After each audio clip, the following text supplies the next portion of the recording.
Le 28 janvier 2020, dans une indifférence quasi générale, décédée Diane Thorne. Actrice américaine inconnue du grand public, mais que les fans de cinéma bis et de films déviants n'ont jamais pu oublier. Car entre 1975 et 1977, elle incarne à 3 reprises Ilsa, une tortionnaire perverse et abjecte dans une saga de films pour le moins controversée. Près de 50 ans plus tard, cette trilogie reste l'une des plus sulfureuses du cinéma d'exploitation, au point que j'ai longtemps hésité à l'évoquer. Mais étant donné qu'Ilsa conclut mon générique depuis maintenant quelques années, il fallait bien que je l'aborde un jour. Because of the shocking nature of many scenes in this film, it is definitely not recommended for the squeamish or easily offended.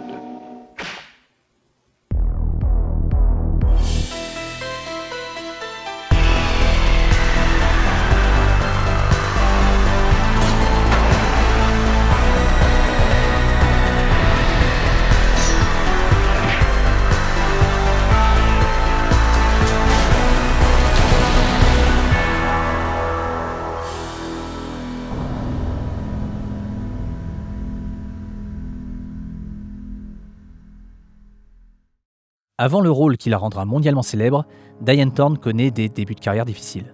Malgré des cours à l'Actors Studio, le cinéma ne va pas l'accueillir immédiatement, et c'est sur les planches du théâtre, et notamment celle de Broadway, que l'actrice va se produire dans un premier temps. Suivront toute une série d'apparitions et de petits rôles dans des courts-métrages et films très oubliables, dans lesquels Diane est bien plus employée pour sa plastique hors du commun que pour ses réels talents d'actrice. Mais en 1975, le producteur David F. Friedman, jusqu'ici spécialisé dans les nudies et le gore, lui propose un rôle qui va enfin la sortir de l'anonymat. Problème, ce rôle est celui d'une tortionnaire nazie nymphomane au sein d'un film qui s'annonce particulièrement scandaleux, Ilsa, la louve des SS. Et si vous n'avez jamais entendu parler de ce film, ou alors très vaguement, et que vous vous demandez comment une telle aberration a pu voir le jour, on va justement profiter pour revenir sur le sous-genre dont ce film fait partie, la fameuse Nazisploitation. En 1969, David F. Friedman, encore lui, produit un petit film américain très fauché et très bête, Love Camp 7, en français, le camp spécial numéro 7. Welcome ladies to Love Camp number 7. Il confie sa réalisation à Lee Frost, un spécialiste du cinéma d'exploitation que l'on retrouve derrière un certain nombre de nudies, de mondo et de trucs totalement aberrants comme par exemple La chose à 2 têtes, petit classique du bis où un savant raciste se fait greffer par accident la tête d'un homme noir à côté de la sienne. Oh my God! On lui doit également Black Gestapo, un croisement improbable entre Nazisploitation et Blaxploitation, ainsi que le scénario de Race with the Devil, une petite série B où Peter Fonda est pris en chasse par une secte de hippies satanistes. Mais bref, je m'égare. Dans le camp spécial numéro 7, on suit 2 femmes qui infiltrent un camp nazi pour tenter de délivrer une scientifique. Mais honnêtement, on se désintéresse très vite de l'histoire, car le film de Frost ne propose rien d'autre que des scènes d'humiliation et de torture, le tout entrecoupé de dialogues soporifiques. Si le public de l'époque choisit majoritairement d'ignorer le film, les spécialistes du cinéma d'exploitation vont par contre grandement s'en inspirer pour prolonger les festivités via le sous-genre du WIP, abréviation de Woman in Prison, autrement dit, le film de prison de femmes. Si le camp spécial numéro 7 n'est pas vraiment le premier WIP de l'histoire du cinéma, il est par contre le point de départ de toute une série de films d'exploitation à la qualité très variable, dans lesquels le principe reste à peu de choses près le même. Le WIP prend place dans une prison fermée ou dans un camp à ciel ouvert et nous raconte le quotidien de femmes emprisonnées et torturées avant que celles-ci ne cherchent à s'évader à la fin du film. Alors évidemment, tout ici sert de prétexte pour enchaîner les scènes de bagarre générale, les moments touche pipi ou les inévitables scènes de douche. Beaucoup de WIP sont produits à la chaîne avec la même équipe ou les mêmes acteurs, et le sous-genre compte évidemment son lot de nanars assez gratinés. Il est important que vous excitiez les hommes. C'est la seule chose qui compte. C'est compris ? Ne comptez pas sur moi. Je n'irai jamais, je préfère mourir que de me faire baiser. T'en mourras pas, vaut mieux se faire baiser que d'aller travailler à l'usine. Fous le camp, sale garde. Sors d'ici, vieille peau. Va te faire mettre par un orang-outan, salope. Malgré tout, le WIP permettra la découverte de grands noms du cinéma, comme Pam Grier, qui, avant de devenir une figure emblématique de la Blaxploitation, cassait déjà des gueules dans toute une série de films tournés aux Philippines et produits par Roger Corman, la trilogie des femmes en cage avec Big Doll House en 71, Woman in Cages la même année et The Big Bird Cage en 1972. Le genre connaîtra aussi un énorme succès au Japon grâce à la saga culte de la femme scorpion, qui fit de Meiko Kaji une star et dont je vous parlerai probablement plus en détail un jour. Au rayon des personnalités improbables qui ont œuvré dans le WIP, On trouve également Jonathan Demme, futur réalisateur oscarisé de Philadelphia et du Silence des agneaux, qui imagine en 1973 l'histoire de Black Mama, White Mama, encore avec Pam Grier, avant de réaliser son propre Whip un an plus tard avec 5 femmes à abattre. Comme le relâchement de la censure du début des années 70 permet aux producteurs de tenter tout et n'importe quoi et que le faible coût de ces films leur assure une rentabilité très rapide, les whips vont se multiplier au point de se transformer progressivement et donner naissance à d'autres sous-genres encore plus crapoteux. Comme je le disais précédemment, le whip peut être scindé en 2 catégories. Ceux situés dans une prison fermée et ceux situés dans un camp en plein air. Dans leur escalade vers toujours plus de trash, les producteurs vont remplacer la prison par un couvent, ce qui donnera le sous-genre particulièrement tordu de la nunsploitation, et dont j'ai déjà parlé en vidéo, et le camp en plein air par un camp nazi, ce qui aboutira à la nazisploitation. Celle-ci repose grosso modo sur les mêmes règles que le whip, mais avec quelques petites différences. Ici, le combo sexe et violence monte encore d'un cran, le camp n'est plus forcément composé uniquement de femmes, et il y a bien sûr toute une imagerie qui va être utilisée, avec une certaine fétichisation de l'uniforme, des portraits du vilain moustachu, des croix et des symboles du Troisième Reich un peu partout. Mais si l'émergence de la nazisploitation s'est faite via le whip sur le continent américain, on va évoquer un moment le cas de l'Italie où l'arrivée des nazis sur les écrans de cinéma ne s'est pas produite tout à fait de la même manière. En 1969, soit exactement la même année que le Camp spécial numéro 7, Luchino Visconti réalise Les Damnés, où il est question d'une puissante famille allemande gangrénée par la montée du nazisme. Contrairement au précédent film de Visconti, l'accueil du public est cette fois-ci plutôt mitigé, et la critique accuse le réalisateur d'avoir donné un côté stylisé et presque romantique à l'ensemble. Un peu plus tard, Liliana Cavani fait scandale avec Portier de nuit, dans lequel Charlotte Rampling, déjà au casting du film précédent, incarne une détenue qui entretient une relation sadomasochiste avec un médecin de camp allemand. Après la guerre, l'homme, devenu le portier de nuit dans un hôtel à Vienne, va recroiser son ancienne prisonnière, et tous les deux vont reprendre leur petit jeu pervers.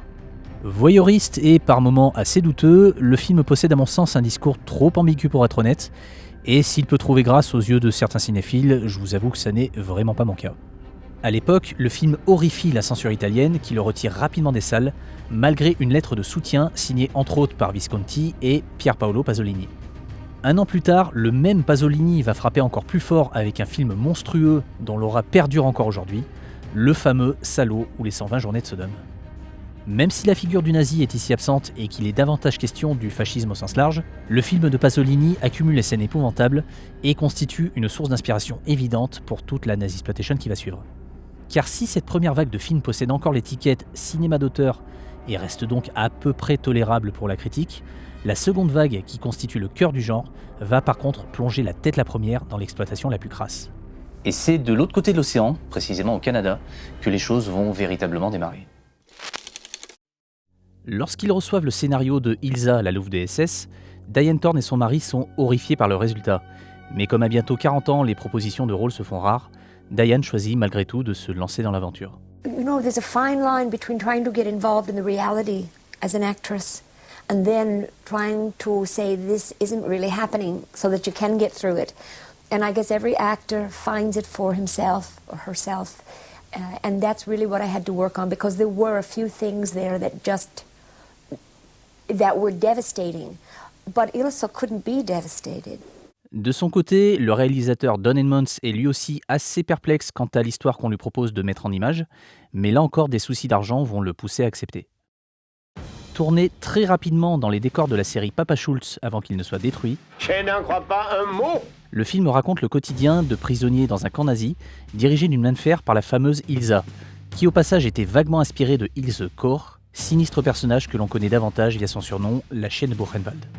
Entre deux sessions de torture qui visent à valider sa théorie comme quoi les femmes seraient plus résistantes à la douleur que les hommes, je me demandais pas pourquoi, Ilsa s'offre du bon temps dans les bras des prisonniers masculins. Toutefois, gare à celui qui n'arrive pas à la satisfaire. Il sera castré dans les heures qui suivent.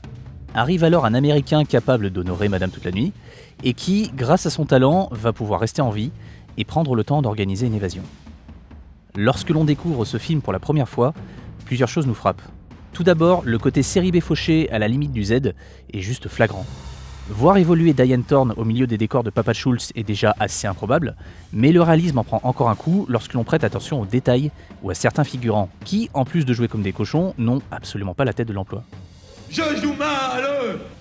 Si plusieurs éléments prêtent à sourire dans le film, ça n'est par contre pas le cas des scènes de torture qui, encore aujourd'hui, sont d'une efficacité et d'une crudité assez impressionnantes pour un film fauché sorti en 1975.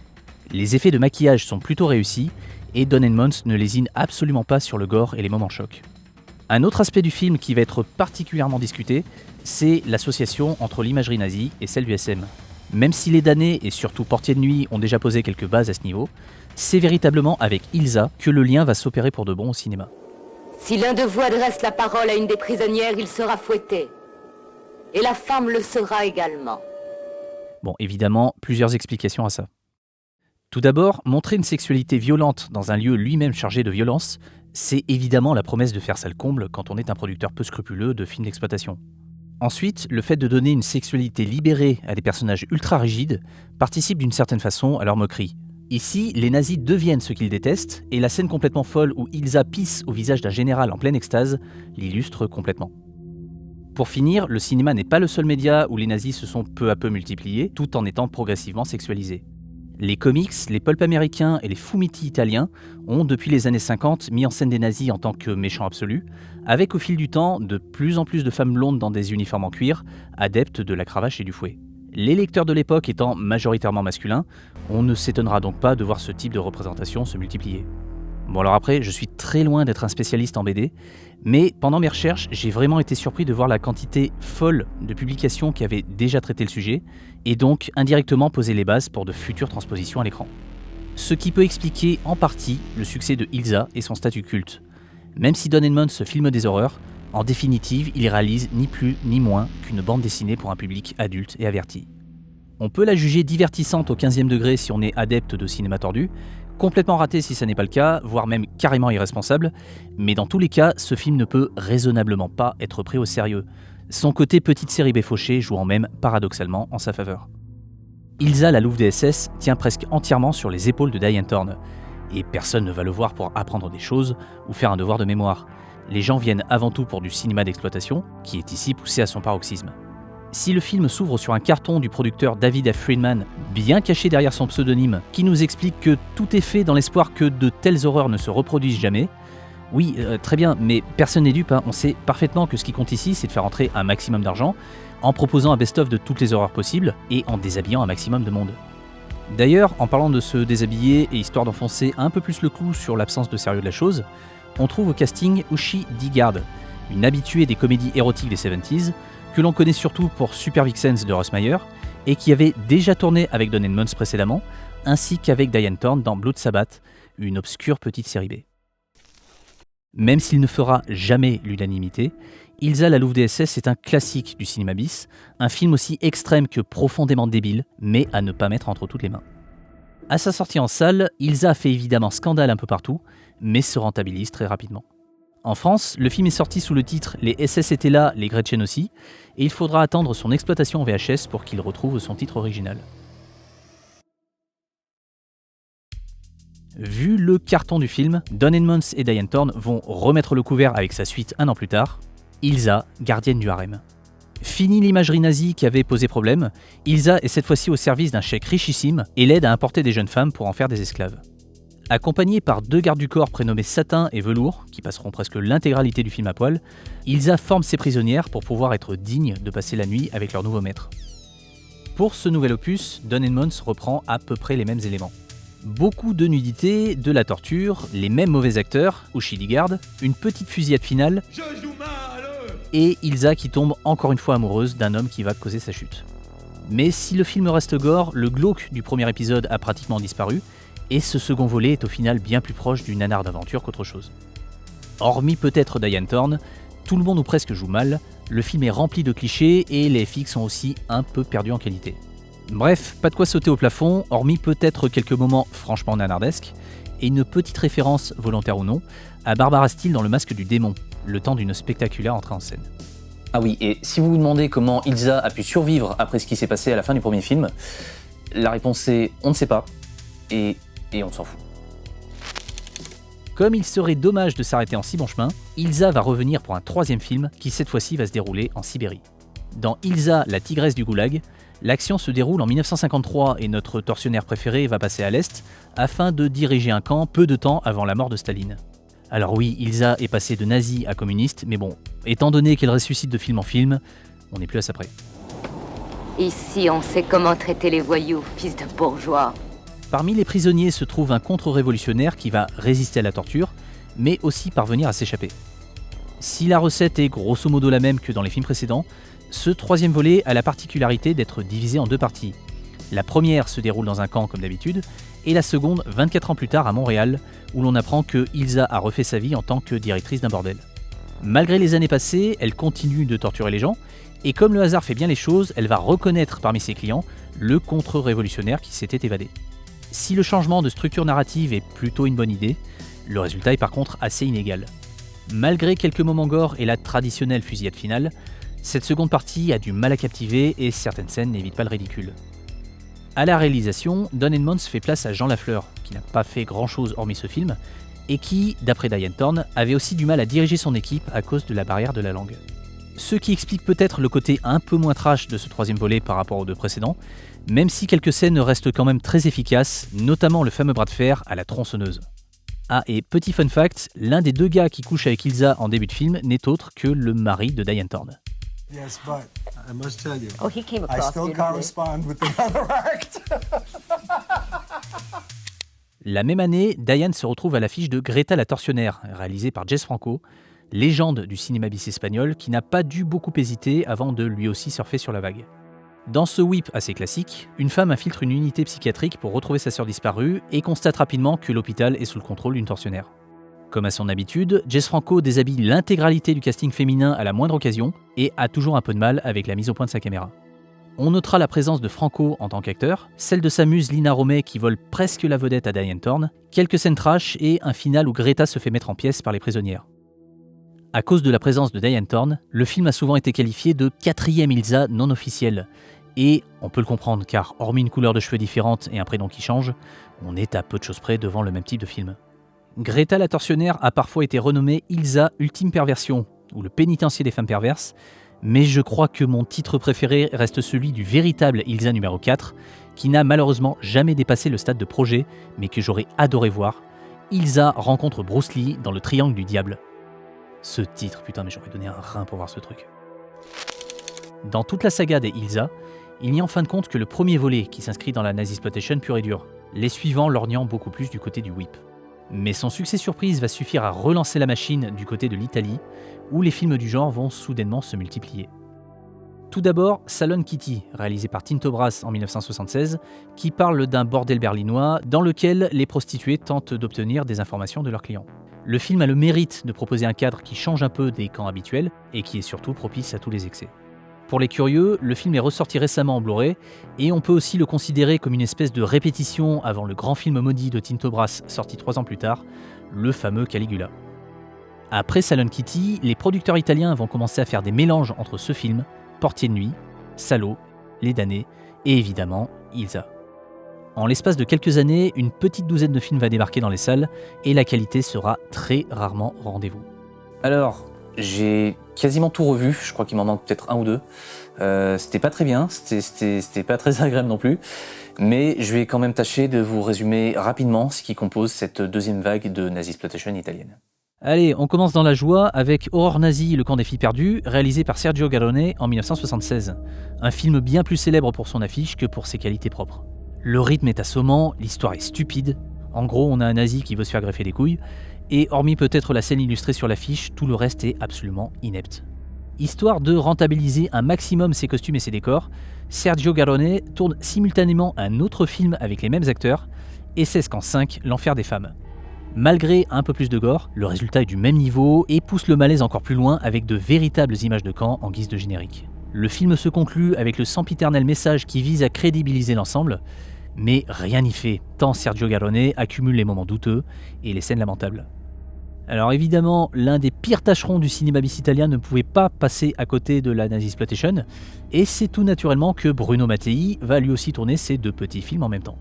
Tout d'abord, Hôtel du plaisir pour SS, aussi appelé Perversion du Troisième Reich, un nanar absolument catastrophique avec un méchant principal en roue libre, mais vraiment en roue libre comme j'ai rarement vu de ma vie, et le très rare KZ9 qui est étrangement mieux réalisé malgré plusieurs moments assez malsains. Dans le très mauvais Liebeslager, On suit des nazis qui savent qu'ils vont perdre la guerre et qui s'inquiètent pour leur avenir. Malgré ce point de départ original, le film n'a absolument aucun intérêt et ajoute même par moments des éléments issus de la sexy comédie italienne à base de musique ringarde et de gags balourds qui n'ont évidemment pas leur place ici. On passera rapidement sur le très mou Les Déportés de la section spéciale SS, dans lequel le réalisateur Rino De Silvestro semble surtout se focaliser sur le cabotinage de John Steiner et les scènes de douche interminables.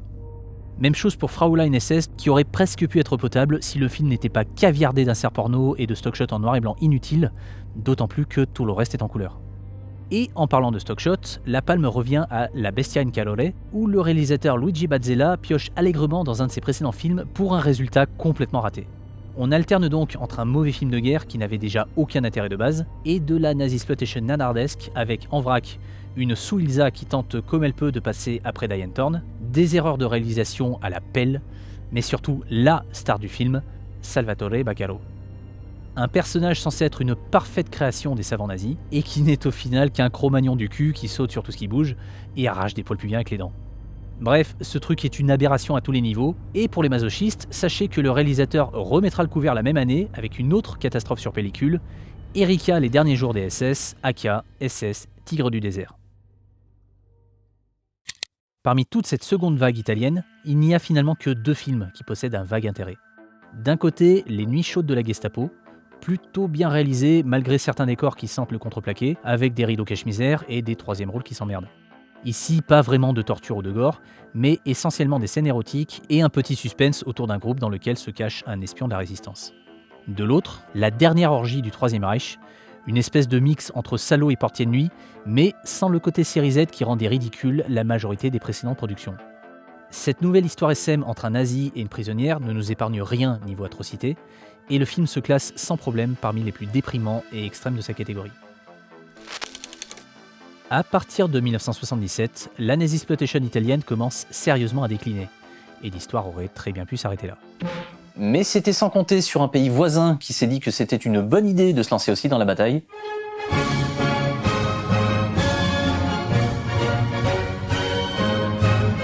Via la société Eurociné, spécialisée dans le film d'exploitation bas de gamme, ce sont 4 films de nazi-exploitation qui voient le jour en France, ni meilleurs ni pires que les modèles transalpins, et dans lesquels on sent clairement l'envie de créer une nouvelle Ilsa. Ilsa, reviens vite dans mes bras. Ilsa, mes pensées volent vers toi. Ilsa, je rêve aux heures brèves où tu étais tout contre moi. Ilsa, je t'aime aujourd'hui même. Ilsa, reviens vers moi. Avec donc les mêmes décors et les mêmes acteurs à moustache, Alain Payet réalise Helga, la louve de Spielberg, train spécial pour et Nathalie dans l'enfer nazi. Vu la filmographie du bonhomme, évidemment, ce sont surtout les scènes érotiques qui sont mises en avant, mais là encore, il n'y a rien qui mérite vraiment qu'on s'y attarde. En revanche, ce qui est plus intéressant, c'est de voir à quel point ce sont toujours les mêmes visages que l'on retrouve d'un film à un autre. Helmut Berger, évidemment, dans Les damnés et Salon Kitty, Charlotte Rampling et Dirk Bogarde dans Les damnés et Portier de nuit, Luciano Pigozzi aka Alan Collins, visage bien connu du bis italien qui vient se fourvoyer dans Liebesleger et Hôtel du plaisir pour SS, John Steiner qui cabotine dans Les déportés de la section spéciale SS, ainsi que dans Salon Kitty de Tinto Brass. Ah, et au passage, si là vous êtes en train de vous poser la question où est-ce que vous avez vu son visage, je vous donne la réponse. C'est encore une fois chez Tinto Brass, mais dans Caligula. Au rayon des tortionnaires perverses, on a Malisa Longo et ses yeux verts, vue dans Salon Kitty et 2 films français, Masha Magal qui réalise un magnifique doublé en jouant dans les 2 pires nanars du genre, tout comme son partenaire Salvatore Baccaro qui a successivement joué un monstre et encore un monstre. Mais le champion incontesté reste à mes yeux Giorgio Serioni, qui cumule à lui tout seul 4 films et qui m'a valu un fou rire lors d'une scène mémorable dans Les Nuits chaudes de la Gestapo, où Giorgio réalise que sa couverture d'espion est grillée à cause de micros planqués dans la pièce, et foutu pour foutu, décide de hurler sa haine des nazis d'une façon que je n'avais encore jamais vue. Sorry, comrades. You too, Schwab. See, now I speak your language too. Une fois qu'on a passé en revue tous ces films, la question qui arrive en premier, c'est évidemment pourquoi ? Pourquoi de telles aberrations ont été produites et à quel moment un producteur s'est dit « Tiens, ce scénario a l'air sympa, allez hop, je vais mettre tous mes sous là-dedans, ça me semble être une bonne idée ». Premièrement, et on l'a déjà évoqué, tout ça est évidemment lié au relâchement de la censure. Plus que n'importe quelle autre, la décennie des années 70 est vraiment celle où presque tout est permis, où ce qui était jugé trop absurde, immoral, bizarre, violent ou sexuel quelques années plus tôt, va désormais être plus facilement financé et distribué en salle. Si on prend également en compte que le cinéma d'exploitation peut enfin se lâcher et alimenter la demande de spectateurs désireux d'en voir toujours plus, il était inévitable que le point Godwin soit atteint un jour, d'autant plus que la figure du nazi devenait de plus en plus récurrente à partir de 1969. Et puis, comme on l'a déjà vu précédemment, cette image du nazi en tant que méchant absolu à la sexualité déviante qui commet des horreurs pour mieux être puni à la fin de l'histoire, c'était déjà très développé en bande dessinée. Et après les scènes de danse dans Les Damnés et Portier de nuit qui ont aussi participé à cette iconisation érotique, ça n'était qu'une question de temps avant que le cinéma d'exploitation ne récupère la chose pour creuser davantage le filon. Deuxièmement, il faut aussi voir qui a fait ces films. Si en interview, la plupart des personnes qui ont été devant et derrière la caméra disent avoir quand même eu conscience du caractère sulfureux de ces productions, il ne faut pas non plus oublier que ces gens sont en grande partie des baby-boomers. Donc une génération qui n'a pas grandi durant la Seconde Guerre mondiale, mais plutôt pendant la contre-culture, et qui était probablement beaucoup plus à l'aise que leurs parents, avec l'idée de ruer dans les brancards et d'utiliser l'imagerie nazie pour s'en moquer ouvertement. L'une des autres raisons souvent évoquées quant à la multiplication de ces films en Italie est celle d'une possible culpabilité. Une culpabilité vis-à-vis d'un passé peu glorieux et le besoin de s'y confronter pour affronter ces monstres et les tourner en ridicule. Mais s'il ne fait aucun doute que Pontecorvo, Visconti ou Pasolini ont à cœur de dialoguer avec l'histoire et de nous questionner sur ce que l'on regarde, c'est déjà nettement moins le cas des Sergio Leone, Di Silvestro ou Bruno Mattei, qui n'ont retenu de cette première vague italienne que la violence extrême et l'iconographie SM, soit les éléments facilement réutilisables dans du cinéma d'exploitation. Toutefois, si on écoute Garrone et Di Silvestro, ils arriveraient presque à nous convaincre que leurs films ont été faits avec les meilleures intentions du monde et qu'ils voulaient non pas tant choquer que mettre en lumière de manière extrêmement réaliste une des périodes les plus horribles de l'histoire.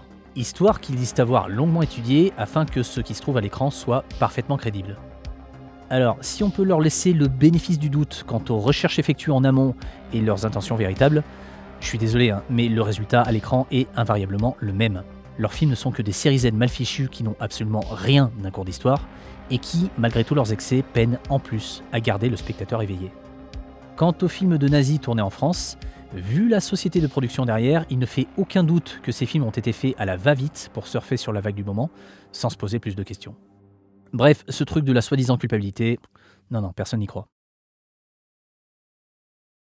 Aujourd'hui, la nazisploitation est généralement montrée du doigt comme l'un des pires sous-genres du cinéma bis.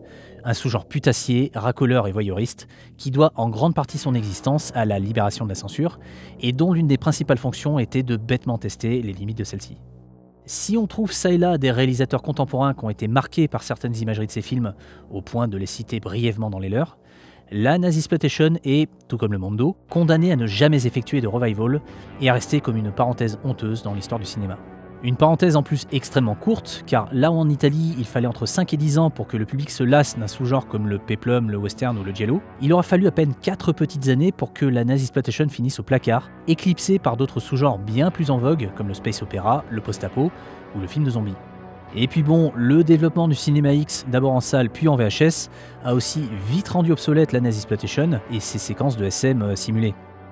Si en cette fin des années 70, d'autres genres occupent désormais les écrans, la figure du nazi ne va évidemment pas disparaître pour autant, et le cinéma va se charger de nous rappeler qu'un bon nazi est un nazi mort, avec des films aussi différents que Les Aventuriers de l'Arche perdue, Requiem pour un massacre évidemment.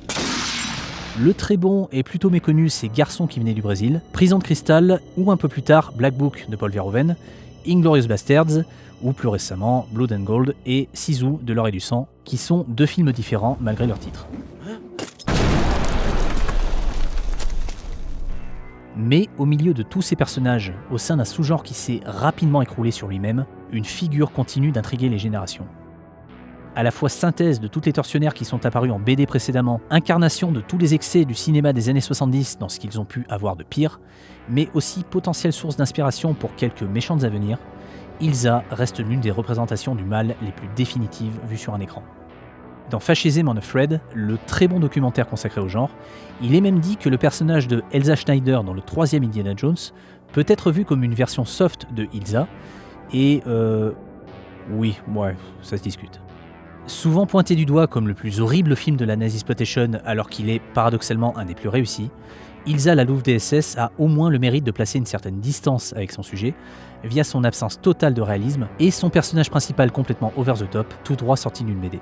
Une distance qui manquera cruellement aux films suivants qui seront presque tous plombés par un sérieux de façade qui s'écroulera bien vite compte tenu des budgets dérisoires, des mauvais acteurs et des intentions mercantiles de départ. Quant à Diane Thorne, il m'a été assez difficile d'obtenir des informations sur elle en dehors de son rôle dans la trilogie d'Elsa, et pour le moment, la biographie la plus complète à ma connaissance reste celle de Nan Harland. Ce qu'on sait néanmoins, c'est que le personnage d'Ilsa va tellement lui coller à la peau qu'Hollywood lui tournera le dos systématiquement, et hormis quelques petits rôles, sa carrière ne redécollera jamais vraiment. Devenue malgré elle l'icône d'un sous-genre conspué, Diane Thorne se reconvertira dans les mariages à Las Vegas, toujours en compagnie de son mari, et dans les dernières années de sa vie, elle participera à des conventions où elle sera la première étonnée de constater que personne ne l'avait oubliée.